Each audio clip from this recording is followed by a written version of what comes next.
Лятото си отива, но спомените за него остават в картините на двама талантливи казанлъшки художници. Съвместната изложба на Светелин Иванов и Никола Вълчев ни връща към летните спомени и ни потапя отново в прохладните морски води.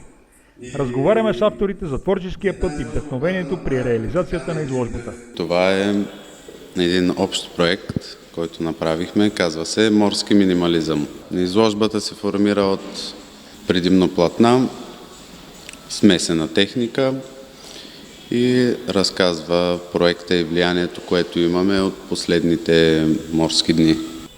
А къде се роди точно идеята за тази изложба?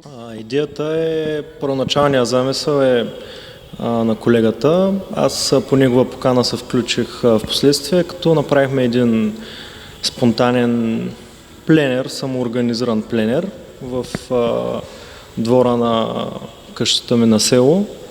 И за няколко дена успяхме да нахвърляме нашето усещане за темата, нали, свързана с морето, с лятото, кой както я тълкува, я усеща. А каква е техниката рисовалната, която използвате?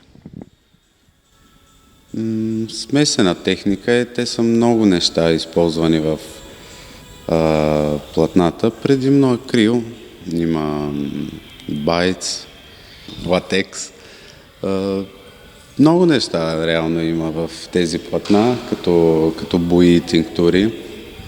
И точно това е едно от интересните неща, които сме вложили, за да постигнем дълбочината на морето и плътността, която, нали, то само по себе си има. И с няколко думи само да обобщиш цялото усещане от изложбата. За мен това беше едно предизвикателство в кратък срок. Аз лично се вдъхнових главно от студената гама и това търсене в сините нюанси.